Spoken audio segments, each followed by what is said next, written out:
Hello guys, दिनै जों सावरायगोन सोंथि 6 निफ्राय बेसेबांसिम हायो बेखौ सावरायनोसै। दा जोङो सोंथि 6 निखौ सावरायगोनसै।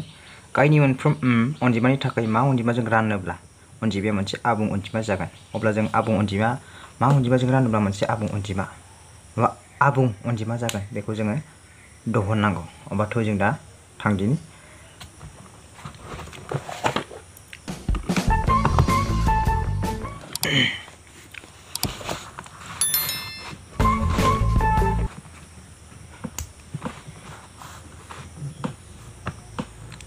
सिक्सनि 1 6नि 1 मा दङ जोंहा 468। अब्ला जों बेखौ दहना लाग्रो बेबायदि 6 समान समान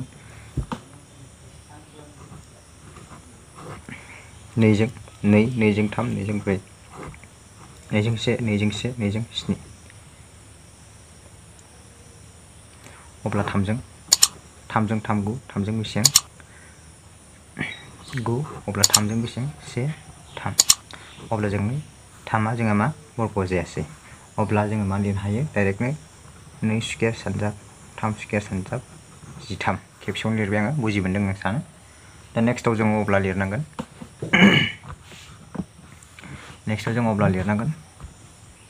राननो गोनां अनजिमाया, ओंखायनो राननो गोनां अनजिमाया मा जागोन जोंहा 13। अब्ला नै 4 6 8 जों रानोब्ला 13 बिथिंबो 2 स्कुवेर सानजाब 3 स्कुवेर सानजाब 13 13जों रानोब्ला मा जागोन जोंहा 2 स्कुवेर सानजाब 3 स्कुवेर। अब्ला बेखिनियानो जागोन जोंना। ओंखायनो जों मिथिबाय बेयाव राननो गोनां अनजिमा बेयाव बेसेबां 13 नांगोन। अब्ला 2 नाम्बारखौ थांसै जोङो नेक्स्ट 2 नाम्बार कुइसन। बेवहाय दङ जोंहा 1 5 8 4। अब्ला जों बेखौ राननांसिगौ। बिदि दिहुनना लादो 1 5 8 4 2 जों बेसेबां थाङो बियो 7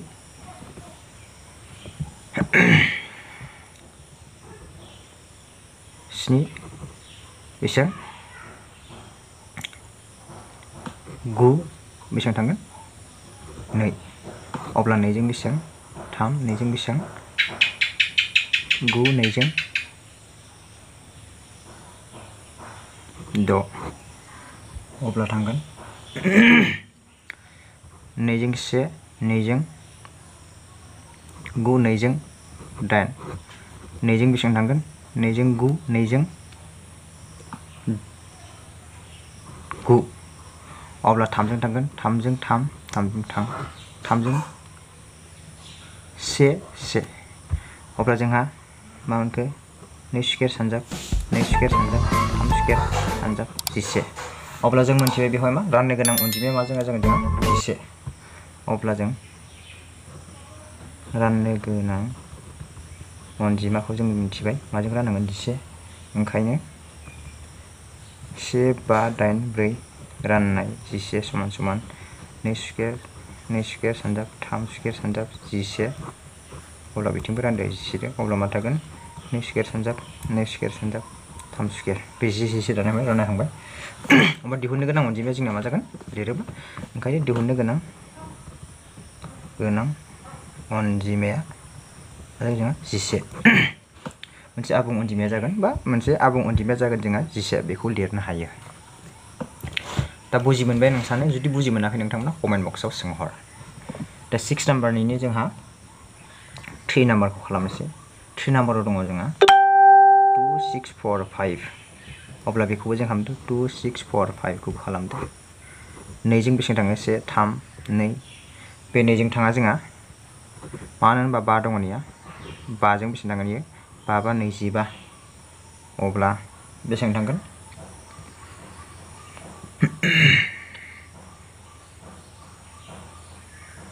2 थांगोन बेवहाय 2 बेनिफ्राय बेयाव थांगोन 9 5 2 9। अब्ला बियो 23 आरो 23 नि जागोन 23 सानजाबब्ला। अब्ला 5 सानजाब 23 स्क्वायर लिरनो हायो जोङो 23 मोननै दं नालाय ओंखायनो राननो गोनां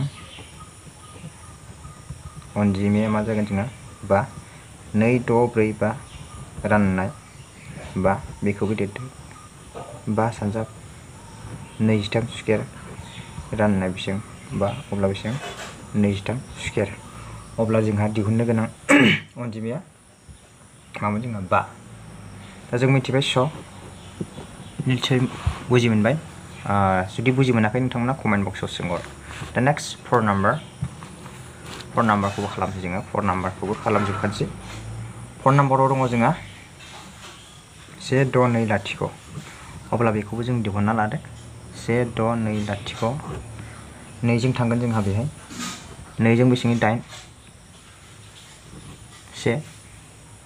1 0 2 जों थांबावगोन 2 जों 4 2 जों 5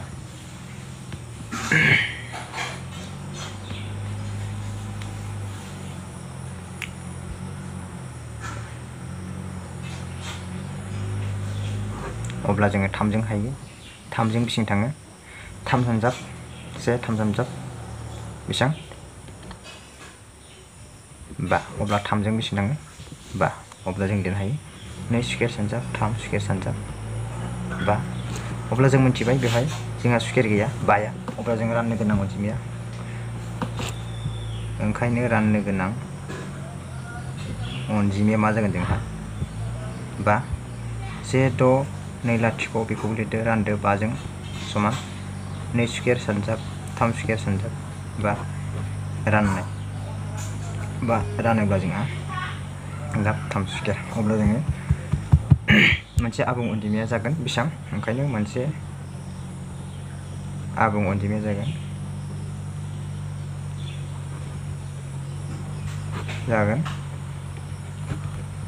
5 बिदि लिरनो हायो स' नोंथांमोनखौ बुजिबाय होनना सानो दा नेक्स्ट जोङो 7 नाम्बार कुइसनखौ थांनोसै अब्ला जों 7 नाम्बार कुइसनखौ नायनो हायो मा होनो आर्मि केम्प मोनसेनि नायकआ 1764 फाइखिफोरखौ बर्गआरि महराव ओरैबायदि साजायदों जाहाथे गोलावै गुवारै समान अनजिमाफोर फाइखि थायो गोलावै गुवारै साजायदोंनो ओरैबायदि फाइखि थायो बेखौ जोंखौ दिहुननो होदों अब्ला बेनि मोनसे आर्मि केम्पनि नायकआ सा टटेल बेसेबांनो 764 अब्ला बेखौ गुवारै बेसेबां जागोन जों बेखौ दिहुननांगौ आरोखि अब्ला जों लानोसै नायदो बानायनोसै 7 नाम्बार सलुसन बेयो मोनसे हमबाय आरो जों मोनसे बक्स खालामबाय गुवारै गोलावै गुवारै अब्ला बेनि माबाखौ जों हमबाय मोनसे अनजिमाया लिरदो अनजिमाया जोंहा x अब्ला जों बेखौ स्क्वायर खालामसै x स्क्वायर खालामबा अब्ला मा जागोन बेयो √1764 जोंहा अनजिमाया होनाय दं नालाय ओमफ्राय बेखौ जों जुदि सानजागिरि सिफायोबा 1 7 6 4 खौ जों सिफाय 2 जों बेसेबां थांगोन बियो 8 2 जों बेसेबां 8 2 जों बेसेबां 4 2 जों बेसेबां 4 2 जों बेसेबां 4 2 जों 2 अब्ला बियो माजों थांगोन 21 सानजाब 21 अब्ला बेखौ जों मिथियो 2 स्क्वायर इनटु 21 स्क्वायर अब्ला जोङो रुदुबार दानोब्ला मा थाङो जोंहा बेखौ जोङो रुदुबारखौ बिथिं लांबाय सरि बेयाव लिरनायाव गोरोन्थि जादों मिस्टेक लांबाय ओमफ्राय जों बेखौ होबाय ओमफ्राय नै लिरबाय अब्ला जों बे रुदुबार दानबानो 2 सानजाब 21 42 बा गोलाव गुवार समानै अनजिमाया फाइखिया थागोन बेसेबां ओंखायनो गोलाव गुवार समान अनजिमानि फाइखि थागोन ब्रैजिनै बेयाव गासैयावबो बायदियाव बर्ग टाइपनि जागोन स' नोंथांमोनखौ बुजिबाय होनना सानो आरो बुजि मोनाखै मा कमेन्टआव सोंहरनो दाबाव नोंथांमोनखौ गले बुंदों कमेन्टआव सोंहरनो दाबाव दा नेक्स्ट 8 नाम्बारखौ जों बानायनोसै 8 नाम्बाराव दङ जोंहा 4 9 आरो 10 जों राननो हानाय बयनिख्रुइ दुइसिन आबुं बर्ग अनजिमाखौ दिहुनना बुंदों बेसें 4 9 आरो 10 जों राननानै बयनिख्रुइ दुइसिन माखौ जोंखौ दिहुननो होदों। अब्ला जों मा खालामग्रोनांगोन गिबियाव नायदो सलुसन। अब्ला जों बेनि मानो दसजाखौ दिहुननो लाग्नो हायो नङा होमब्ला मानिखौ 4 9 आरो 10 निखौ जों दिहुननो हायो। अब्ला नोंथांमोना मोनसे फर्मुला जों बानायनो हायो। 10 खौ जों मा 2 सानजाब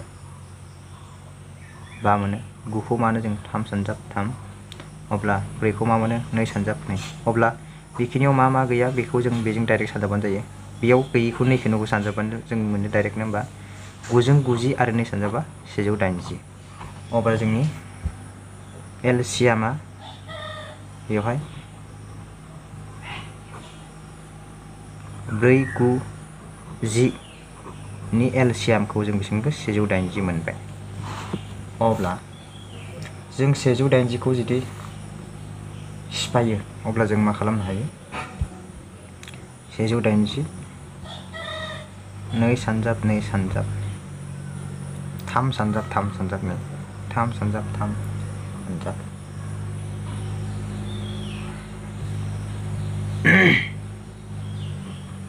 5। अब्ला जों बेखौ बर्ग खालामनो हायो 2 स्कुवेर सानजाब 3 स्कुवेर सानजाब 5।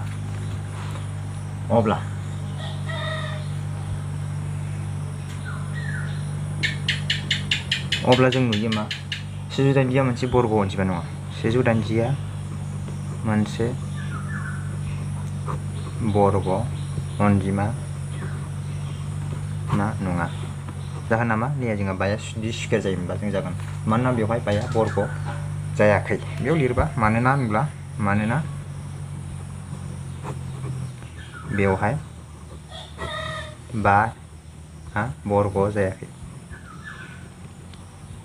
जायाखै नङा होमब्ला। अब्ला जों दानिया मा खालामनो हायो दानिया 180 सानजाब 5 अब्ला बिथिंबो मा जागोन जोंहा 2 स्कुवेर सानजाब 3 स्कुवेर सानजाब 5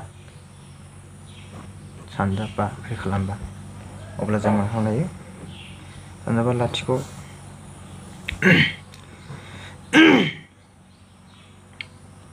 9 अब्ला बिथिं जोङो 2 स्कुवेर इन्टु 3 स्कुवेर इन्टु बेसें 5 स्कुवेर। अब्ला जों बर्ग जाबाय नङा होमब्ला। जोंखौ दिहुननो होदोंमोन नालाय दुइसिन आबुं बर्ग अनजिमाखौ दिहुन। अब्ला जोङो मोनबाय मा मोनखो जों 5 दुइसिन बर्ग अनजिमाया जोङो नैखौ सानजाबब्लानो जों मोनो। होमबा जोङो बेयाव मिन्थिबाय 5 आ बर्ग नङैनि 5 आ जोंहा बर्ग जायैनि थाखायनो जायाखैमोन। अब्ला जों 5 खौ सानजाबबाय अब्ला जों दिहुनना मोनबाय। स' गाइस बेखिनियावनो नाम्बार 8 नि कुइसना। दा नेक्स्ट जोङो नाम्बार 9 निखौ सावरायनो थांसै। दा नाम्बार 9 खौ जोङो मोनसे राननाय आदबजों बर्ग रोदा दिहुननो होदों। दा बेखौ जोङो सिगांनि क्लास 8फ्राव मोनबोदोंमोन बेखौ। दा बेखौ बांसिनानो माने गोसोआव गैयाबो जानो हागौ। स' बेखायनो हार्ड मोनो। जुदि नोंथांमोननाव क्लास 8नि बिजाबा दङब्ला बेयाव घनक बा बर्ग दिहुननाय बेयाव दङ बेखौ नायनानै बुजि मोननो हागोन। अब्ला फै जों नायदिनि गुनिखौ माबायदि खालामनो हायो। दा नाय एनसिइआरटि आव मोनगोन सिगांनि जेबा एनसिइआरटि सरकारि फरायसालिफोराव फरायनाय एनसिइआरटि बुकआव दङ जानो हागौ गुबुन गुबुन प्राइभेटआव थानांगौ। दा नेक्स्टखौ जों नाय 9 नि 1। अब्ला जों मा होदों राननाय आदबजों बर्ग रोदा दिहुननो होदों जोंखौ। अब्ला जों दिहुननांगोन 1 नाम्बाराव दङ जोंहा 2 1 1 6। अब्ला जों बेखौ सलुसन होनैबाय आं। नाम्बार 1 नि मा दङ 2 1 1 6। बेखौ जों मा खालामनांगौ राननाय आदबजों दिहुननांगौ होनना बुंदों। अब्ला जोङो राननांगोन। जोङो सिगाङावनो मोनग्रोदोंमोन। अब्ला नै जों बेखौ नायनो हायो 4 जों सानबा 4 जों जुदि सानजाबोबा मा जायो 4 जों 4 होयोबा 0 जायो। बर्गआव जों नायनो हायो बर्ग अनजिमाखौ 5 बा जोंहा 25 जायो 4 बा 0 जायो ओंखायनो 4 होबाय 4 बेसेबां 0 जाबाय 0। बेनिफ्राय जों दानख'बोयोबा मा जागोन 5 1 6 6 1 5 जाबाय। अब्ला जोङो मा होनो नैबे 2आ सानफ्रामबो मानो सिङाव फैबा 2 जों सानजाबो अब्ला बेसेबां बारायबोयो। अब्ला जोंहा मा जागोन 8 जाहैगोन 8। अब्ला नैखिनि अनजिमाया मा अनजिमाजों सानोबा बेसेबां जागोन जों दिहुननांगौ। अब्ला नैयाव मा अनजिमा लगायोब्ला बे अनजिमाखौ बे अनजिमायाव फैबा बे अनजिमायाव सानजाबनांगौ। होमबा 8 16 होदों 6 दो सानजाबनाय बेसेबां 32 नि 6 आखा थाबाय 3 बेसेबां 48 49 50 51 अब्ला जोङो 6 होयोबा बेयाव 6 होयोबा मोनो 2 बे 6खौ बेयाव होयोबा बेयावबो बेखौ होनांगोन बे बिसोर मोननैजों सानजाब्ला बेखिनिखौ मोननांगोन। अब्ला जों मोनबाय 5 1 6 बा जोंहा बेखिनियाव ओंखारहैबाय। दा जों एन्सारखौ लिरनो हायो। दा बेखिनि आदबानो मेथडआनो जोंनि मेथडखौनो बांसिन स्टुडेन्टफ्रा माने बुजि मोना। आं खेबसे बुंबावदों नैबे 4खौ जोंहा 4 लानायनि जाहोनानो जाबाय 4 सानजाब 4 16 5 सानजाब 5 25। अब्ला नै अनजिमाखौ जों नायनो हायो सिगांनि मोननै अनजिमा आरो उननि मोननै अनजिमाखौ लानानै। नै सिगांनि मोननै अनजिमाया जोंहा 21 दङ। अब्ला 21आ बे मोननैनि गेजेराव दङ। अब्ला जोंहा 25 निफ्राय दुइसिन आरो 22 निफ्राय देरसिन। अब्ला जोङो 25खौथ' लानो हाला 16खौ लानो हायो। स' बेखायनो जों बेयाव 14खौ बाहायबाय। अब्ला जोङो बाहायनानै लिरबाय। बुजि मोनबाय नोंसानो जुदि बुजि मोनाखै कमेन्ट बक्सआव सोंहरनो हागोन। दा नेक्स्ट थांबावनोसै 2 नाम्बार कुइसन। बेवहाय दङ जोंहा 4 7 6 1 बेखौबो जों जुदि रानोब्ला 4 7 6 1खौबो जों जुदि रानोब्ला अब्ला जों मा खालामनो हायो नायनो हायो। बेयावबो जोङो माजों मोनो बेवहाय मा नै बेनि खाथियाव मा दङ बर्ग अनजिमा मा अनजिमा दङ बर्ग अनजिमा। जों 7 सानजाब 7 49 अब्ला 6 सानजाब 6 36। अब्ला नायदो जों माखौ होनांगोन बे 47आ बिसोर मोननैनि नैबे मोननै अनजिमा नै अनजिमाखौ जोङो गिबियावनो बाहागो खालामना लानांगोन। बे मोननै अनजिमा बे मोननै अनजिमा। अब्ला जों नायदो 32खौ होनांगोन जों 49आथ' गेदेर नालाय ओंखायनो 6 होबा 36 सरि सिनखौ बोथेन लादों।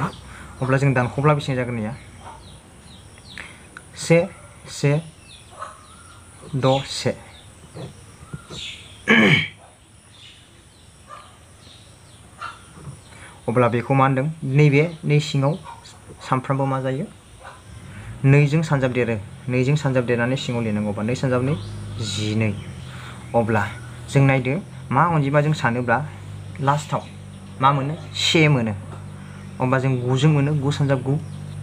अब्ला जों नायदो 1 2 9 आरो 9 जों सानोबा बेसेबां 8 1 आखारबाय 8 18 19 20 21 18 जाहैबाय जोंहा जाहैबाय 18 19 20 21 22 23 24 25 26 22 नि 6 होबाय आखाइ थबाय 2 9 10 11।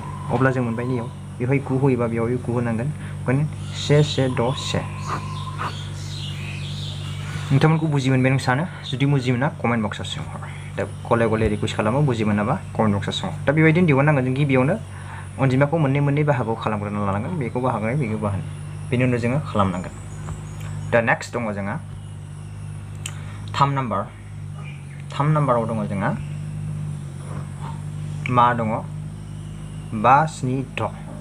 अब्ला 5 7 6खौ जों नायदो 5 7 6खौ जों नायोब्ला बेखौबो जों बाहागो खालामनांगोन। बेनि उनाव जों राननांगोन। अब्ला 5 7 6खौ जोङो बे मोननैखौ खालामदो बिथिं नायदो। अब्ला जों नायदो नैयाव नायदो मा अनजिमाजों सानोब्ला नैबे मोननैजों जागोन बे मोनसे जागोन। अब्ला नै बे मोननै बिथिंनिफ्राय जों साननांगोन सानफ्रामबो। ओमफ्राय नैबे बिथिं सिंगेल जायो। अब्ला नैथिंनिफ्राय मोननै लायोबा नैथिं मोनसेल' अनजिमा दाबाय। अब्ला नैखौ नायदो 5आ मानि बर्ग जागोन 5आथ' जेनि बर्ग जाया 2 सानजाब 2 4 3 सानजाब 3 9। अब्ला जों माखौ होनांगोन 5आ मानि गेजेराव दङ 2 आरो 4 आरो 9 नि गेजेराव। अब्ला जोङो माजों होनांगोन 2 जों 2 जों 2 4 1 7 6। अब्ला 2 सानजाब देरोबा सिङाव फैबा 2 जों सानजाब देरोबा बेसेबां 4। अब्ला जों नायनांगोन मा अनजिमाजों सानोब्ला बर्ग अनजिमाया मा जायो 16। 4 4 4 जों सानजाबा जोंहा 4 4 16 जायो नालाय 4 4 16 नि 6 आखादाबा 1 17 जाहैबाय 4 बेयाव 4 होबा बेयाव 4 1 7 6। दा बेखिनियानो बेनो 2 जों जोङो रानबा नै जाबाय। ओमफ्राय माने 4 जों 2 जों खेबसे 2 बारायनानै सानजाबदेरोबा जोंहा 4 जाबाय अब्ला नै लास्टनि अनजिमाया मा अनजिमा सानजाबा जोंहा 16 मोनो बर्ग जायो होमबा जों 4 जों 4 16 जायो बर्ग दा बेखौ बुजि मोनबाय बुजि मोनदों होनना सानो दा नेक्स्ट नाम्बार 4 नाम्बार 4 आव दङ जोंहा 6.84 अब्ला 6.84 खौ जोङो मा खालामनांगोन बेखौबो राननांगोन अब्ला बेयावबो मोननै अनजिमा बेयाव मोननै अनजिमा बाहागो खालामग्रोदो अब्ला बाहागो खालामना 6 आरो बेसिम 84 बाहागो खालामबाय अब्ला नैबे 60 आ मानि बर्ग जाहैफ्रामो अब्ला जों नायोब्ला 7 जों 49 जायो अब्ला 8 बा 64 जायो अब्ला 7 नि जागोन बियो अब्ला जों मा खालामनांगोन बेवहाय 7 अब्ला 49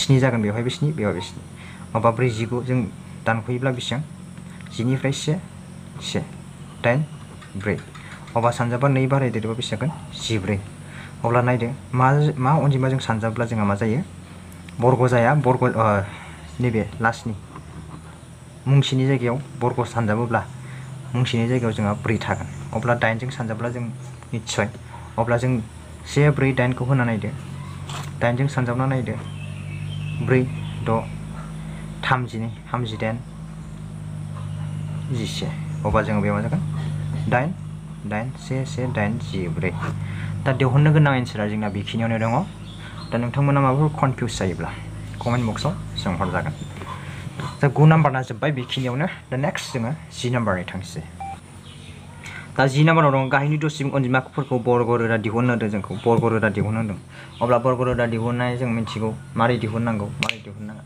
दा जों बेखौ जों दहायनि स्टेपजोंनो बानायलांनो हायो दहायनि फर्मुलाखौ बाहायनानै बेखौबो बानायलांनो हायो अब्ला फै जों दा दशमिकनि बे बाहागोआबो एखेयानो मात्र बेवहाय मा दं दशमिक दङ अब्ला जों खालामदिनि फैदो नायदिनि बोरै खालामनाय जायो दा नाम्बार 1 आ जोंहा 12.25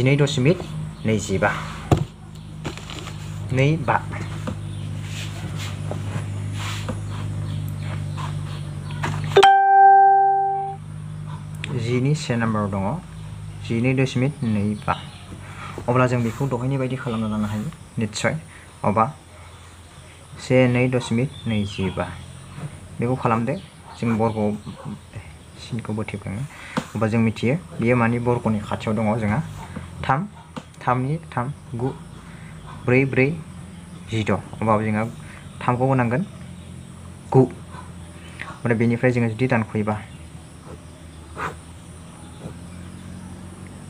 3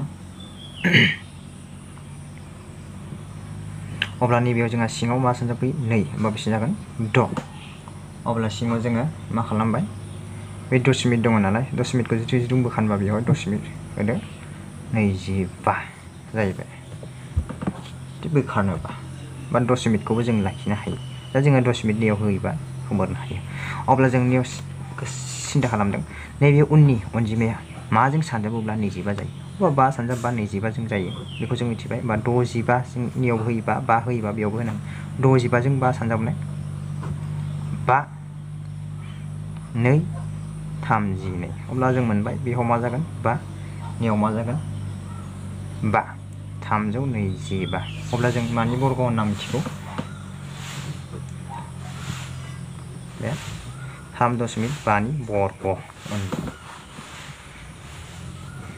एखे सेम प्रसेस मात्र बेवहाय दशमिक दङ अब्ला जोङो नेक्स्ट 2 नाम्बारखौ थांसै 2 नाम्बाराव दङ जोंहा 24.01 अब्ला 24.01 आ मानि बर्ग जों बेखौबो दिहुननांगोन 24.01 खौ जों बाक्सु खालामना लाबाय सरि बे बाक्सुखौ बोफ्लांबाय थादों आं होमबा जों बेखौ मिथिबाय बे 5 नि बर्ग जाया 4 नि बर्ग जागोन बेयो अब्ला जोङो 4 होयोबा 4 16 जायो ओमफ्राय बेयाव 2 सानजाबा जोंहा नियावथ' फैयो दानख'बा जों बिनिफ्राय मा मोनो जों मिथिखायो बेखौ 8 जायो होमबा जोंहा दशमिक दं नालाय बा 0.1 अब्ला जों मिथिदो बेयाव 2 सानजाबदेरो नालाय अब्ला मा जागोन 8 4 सानजाबनाय 8 अब्ला जों दाना मिथिदो मा अनजिमा सानजाबब्ला जों मिथिखायो 9 जों जायो होमबा 8 19 जों 9 बेयावबो 9 लायोबा बेयावबो 9 लानांगोन 1 8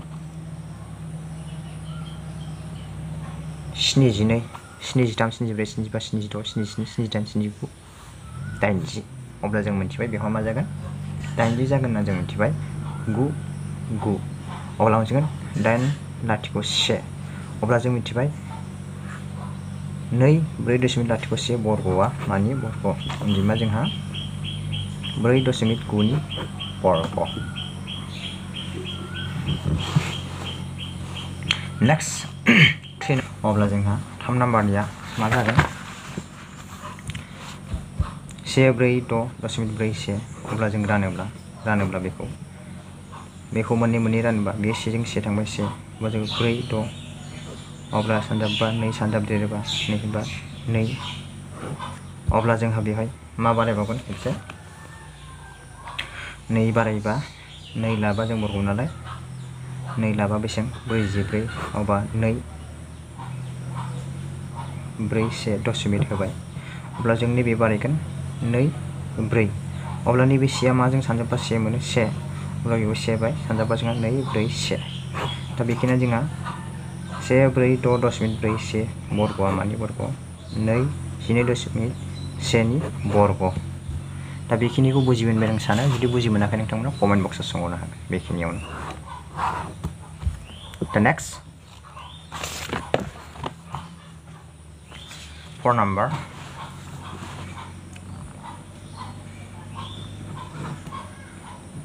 से लाथिख' 2.1 अब्ला जों बेयावहायबो दहायनि बायदि मोननै बाहागो खालामना लादों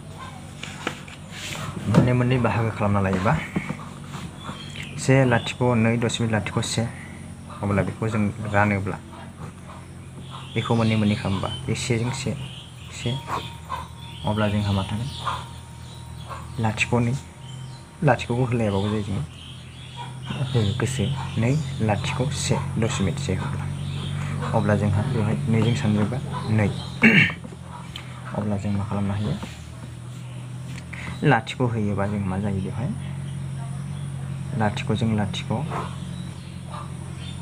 2 लाथिख' 1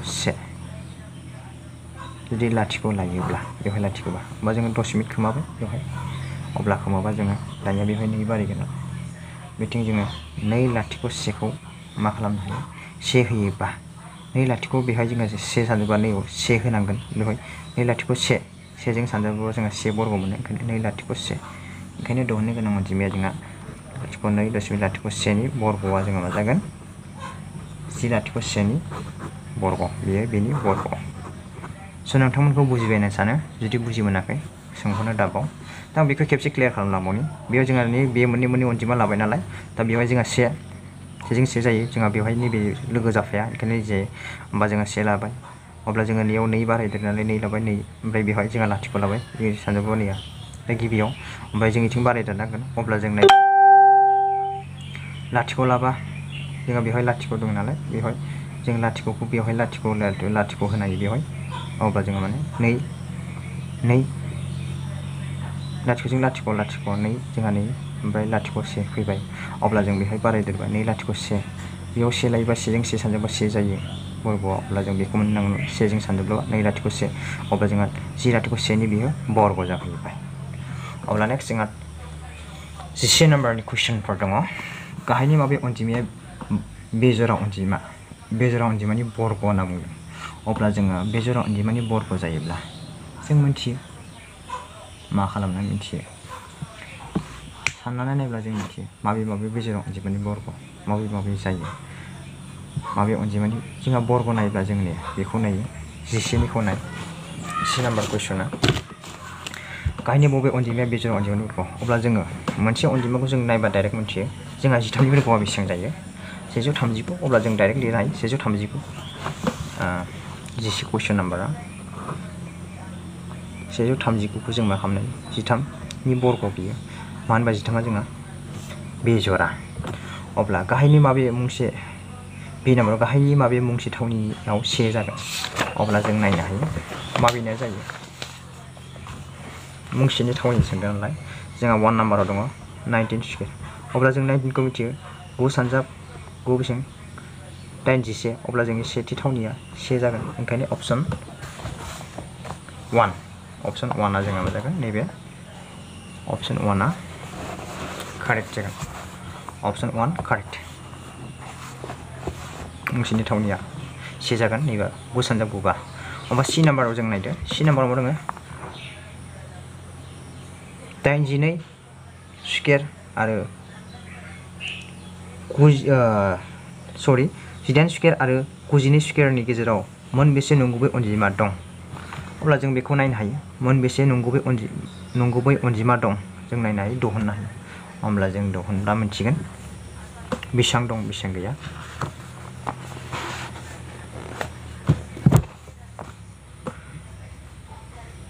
नै जोंहा 36. 36खौ जों मोनो नाम्बार 2 नि अप्शन 2 नि बेखौ जों मोनहैगोन बेनि अनजिमाखौ. ओमफ्राय D नाम्बारखौनो गाहायनि माबे बर्ग अनजिमा नङा? अब्ला जों मिथियो बर्ग अनजिमाफ्राव मा मा जायोमोन. आं सिगाङावनो एसे खोन्थाबोखादों. बर्ग अनजिमा जानोबा जोंहा मा जाबोयो मा जाबोआ जों बेखौथ' निस्सय दिहुननो एसेब्लाबो मोनदों. नैबे जोंहा मानि बर्ग? 21 नि बर्ग. अब्ला नैबे मा जागोन? जों सिगाङावनो मिथियो बर्ग खालामनोबा जोङो आं नोंथांमोननो square 2 square 2 square 3 square 4 square 5 square 6 square 7 square 8 square बेनिफ्राय 9 स्क्वायर 10 स्क्वायर खालामबोखादों. अब्ला बेफोरनि बर्गखौ जों नायोब्ला मिथियो माबे बर्ग अनजिमा नङा. बा जोंनिया नैबेनो 1 जायो 4 9 16 25 36 49 64 81 100. अब्ला जों बेफोराव नायनो हायो बबे अनजिमाया माने बर्ग जानो हाया. अब्लानो निस्सय बुजि मोनबाय बबे जानो हाया. जायहा अनजिमाया जोबथायाव 2 माने 2 गैया. बेवहायथ' बेयाव जों नायबा मोनगोन 2आ जोंहा बेयाव दङ. ओंखायनो बेयो बर्ग अनजिमा जाया. बुजि मोनबाय आं सानो. जुदि बुजि मोनाखै कमेन्ट बक्सआव सोङो. अब्ला E नाम्बारखौ नाय. E नाम्बाराव मा होनदों? √2025 45 जायो. अब्ला बेनि बर्गआ मा जागोन? जों मिथियो निस्सय. अब्ला जोङो सानजाबनाबो नायनो हागोन. जुदि 25 बर्गआ 45 जायोब्ला अब्ला जों मा जागोन? जों मिथिनाय मोनसे 2025 नि बर्गआ मा जागोन? होमबा जोङो बेवहाय सानजाबनानै जुदि 45 सानजाबो जों दिहुननो हायो. दशमिक जुदि दशमिक होयोबा 5 2 बेवहाय जागोन. अब्ला बिथिं होबा जों ओंखायनो 4.5 जागोन. बेनि अपसना नाम्बार 2. नाम्बार 2 इनि अपसना 2. स' गाइस दा नोंथांमोना बुजि मोनबाय आं सानो. जुदि बुजि मोना कमेन्ट बक्सआव सोंहरनो दाबाव.